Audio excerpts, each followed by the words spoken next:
এই দেশের স্বার্থের নেশে মানুষ আছে না নাই? আলেম নামেও কত টাকার মোহে পড়িয়া স্বার্থের পিছে দৌড়াইতেছে কোরআন হাদিস ছাড়িয়া। জিহাদ ছেড়ে কেউ বা ধরছে, জিহাদ ছেড়ে কেউ বা ধরছে দরবেশেরই ভান। ওরা শিক্ষিত শয়তান, ওরা শিক্ষিত শয়তান, ওরা শিক্ষিত শয়তান, ওরা শিক্ষিত শয়তান। দুর্নীতির ওই আখড়ায় বসে, দুর্নীতির ওই আখড়ায় বসে জাহির করে জ্ঞান, কলম দিয়ে কামায় টাকা ধরে সাধুর ভান। ওরা শিক্ষিত শয়তান, ওরা শিক্ষিত শয়তান, ওরা শিক্ষিত শয়তান, ওরা শিক্ষিত শয়তান। একটু রাগ করছেন কেউ? কিঞ্চিত পরিমাণে করছেন?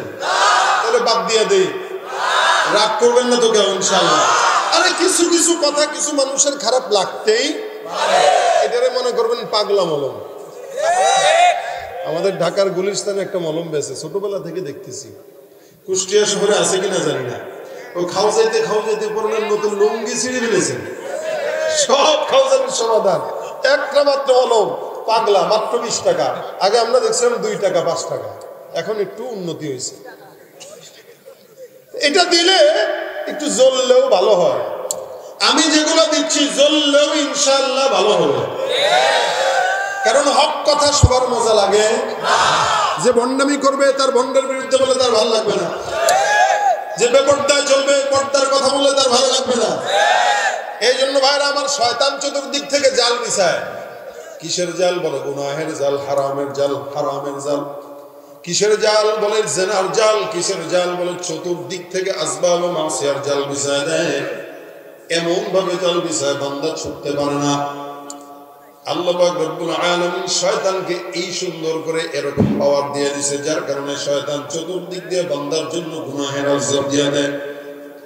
আল্লাহ পাক ডাক দিয়া বলে, হে বান্দা, শয়তান তো জাল বিছায় দিবে, মনে রাখবা শয়তানের জাল ছিন্ন করার মতো ঈমানের যোগ্যতা তোমার থাকা লাগবে।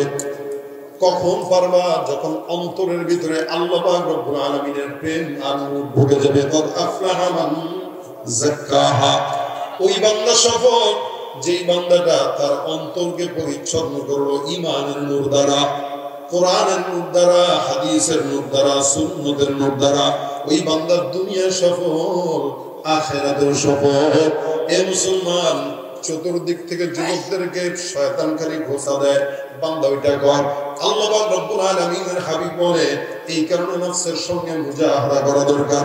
কারণ বান্দাকে ধোঁকা দেয় দুইটা জিনিস, 1 নাম্বার নফস, 2 নাম্বার শয়তান। আগে নফসকে শয়তান খোঁচা দেয়, তারপরে নফস বান্দারে পরিচালনা করে। এই জন্য আল্লাহর হাবিব ডাক দিয়া বলেন, খালি ময়দানে লড়াই করার নাম মুজাহিদি নয়। রাসূল বলেন ডাক দিয়া, হে বান্দারা মনে রাখেন, আল্লাহ নবী ডাক দিয়া বলেন, আল মুজাহিদু মান জাহাদা লিনাফসি। ওই বান্দাটা সবচেয়ে বড় মুজাহিদ, যে বান্দাটা তার নফসের সঙ্গে জিহাদ ঘোষণা করে। সুবহানাল্লাহ। নফস বলতেছে গান শুন, আপনি বলবেন তোর বাপরে শোনা। বুঝেন নাই? নফস বলবে গাঁজা খা, আপনি বলবেন আমি জিকির করবো, তোর বাপরে গাঁজা খাওয়া যায়। নামাজ পড়ার সময় যদি কোনো বন্ধু বলে, এই বয়সে নামাজ কেন পড়লি, এটা তো হুজুরদের কাজ। আপনি বন্ধুটার দোকানের মধ্যে নিয়ে করবেন, দোস্ত মিষ্টি খা। কেন মিষ্টি খাওয়াইলি? আজকে শয়তান দেখছি। শয়তান কেমন দেখতে? দাঁড়া, তোরেও দেখাবো, মিষ্টি খাওয়ালো। তোর কারণে শয়তান দেখলাম।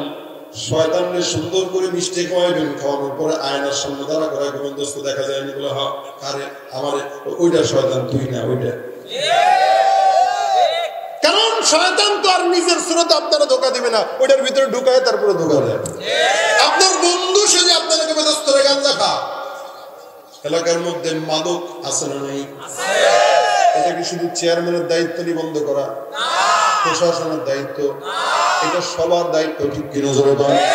প্রত্যেকটা মানুষের দায়িত্ব। এলাকার যুবক যদি 100টা একসঙ্গে মিল হয়ে যায় যে আমরা এলাকায় দাঁড়ায় গেলাম, একটা মানুষও মাদক পাবে না, সন্ত্রাসী করবে না, গাঁজা খাবে না, ইয়াবা খাবে না। এলাকা ভালো হতে 1 মাসের ব্যবধান দরকার, বেশি দরকার না, ঠিক কিনা? এই জন্য নফসের সঙ্গে মুজাহাদা করবেন। নফস যদি বলে যাও, কেমনে মুজাহাদা করবেন? দিল্লির ভিতরে একজন ইমাম মসজিদের মধ্যে নামাজ আদায় করাইলেন, নামাজের পর সুন্দর করে বসছেন, বান্দাটা কোরআন তেলাওয়াত করবে। এমন সময় বারবার কোরআনটা বন্ধ করে আবার খুলে, বন্ধ করে আবার খুলে, বন্ধ করে আবার খুলে। চতুর্দিকে বান্দারা কেউ কেউ জিকির করে, কেউ কেউ কোরআন তেলাওয়াত করে। আল্লাহর বান্দা হঠাৎ করে চিল্লান দিয়ে ডাক দিয়ে কয়, এই তুই আমার আল্লাহ না, আমি তোর গোলাম না। আশপাশ থেকে বান্দারা ডাক দিয়ে কি বলে এটা? মাত্রই না নামাজ আদায় করাইলো, এখন আবার কুফরি মার্কা কথাবার্তা বলে। আল্লাহর বান্দা ডাক দেয়া বলে, তুই আমার আল্লাহ না, আমি তোর গোলাম না, তোর কোনো কথা আমি শুনতে পারবো না। এলাকার মসজিদের মুসল্লিরা ডাক দেয়া বলে, হুজুর আপনার কথা কুফরি মার্কা কথা, ঈমানটাকে নবায়ন করেন। এই জন্য হাদিস শরীফে রাসূল করিম সাল্লাল্লাহু আলাইহি ওয়াসাল্লাম বলেন, জাদ্দিদু ঈমানাকুম। মানুষের ঈমানটা এমন একটা জিনিস, মাঝে মাঝে বাড়ে আর মাঝে মাঝে কমে। অন্য হাদিসে নবী বলেন, আল ঈমানু ওয়া ইয়াজিদু ওয়া ইয়ানকুসু। ঈমান এটা বাড়ে আর কমে। কেমনে বাড়ে কেমনে কমে? লাইটের ভোল্টেজ যদি বেশি থাকে, পাওয়ারও বেশি থাকে, ভোল্টেজ কম থাকলে পাওয়ারও কমে যায়। কোন বান্দা যখন চুরি করে ঈমানের ভোল্টেজ কমে যায়, আর কোন বান্দা যখন জিকির করে ঈমানের ভোল্টেজ বেড়ে যায়। সুবহানাল্লাহ। এ ভাইরা আমার খুব বুঝবেন, বান্দা ডাক দেয়া বলে, তুই আমার আল্লাহ না। মুসল্লিরা ডাক দেয়া বলে, হুজুর এটা এমন কোন ধরনের কথা, আপনি ঈমানটাকে নবায়ন করেন। হুজুর বলে, আমি যেটা বললাম বুঝেই বললাম, কোনো ভুল বলি নাই। কেমনে বললেন? বলে, আরে এখানে আমি নামাজ আদায় করার পর কোরআন তেলাওয়াতের জন্য বসলাম, কোরআনটা সুন্দর করে খুললাম, আমার নফস আমারে ডাক দেয়া বলতেছে, এরে যা, তাড়াতাড়ি বাহিরে যা, একটু মানুষের সঙ্গে দেখাশোনা করে নতুন ওযু বানায় তারপরে মসজিদে আয়। কারণ নতুন ওযুর আলাদা সওয়াব। নতুন ওযু বানায় তারপরে মসজিদে নামাজ পড়তে ঢুক। শয়তান যখন মানুষকে ধোঁকা দেয়, নেক্সট সূরাতে ধোঁকা দেয়, বান্দা বুঝতেও পারে না।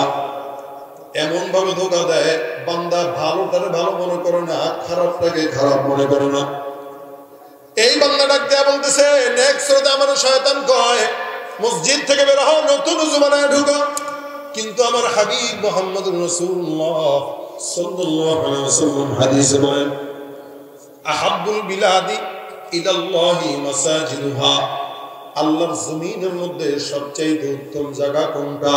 মসজিদ। আমি আছি মসজিদে, শয়তান আমার মসজিদ থেকে বের করতে চায়, বাজারে নিতে চায়। আল্লাহর কাছে অপছন্দের জায়গা বাজার, ওই বাজারে শয়তান আমার নিতে চায়, নফস আমার নিতে চায়। আমি আমার নফসকে ধমক দিয়া বললাম, হে নফস, তুই আমার আল্লাহ না, আমি তোর গোলাম না, যার কারণে তোর কোনো কথা আমি শুনতে পারবো না। সুবহানাল্লাহ।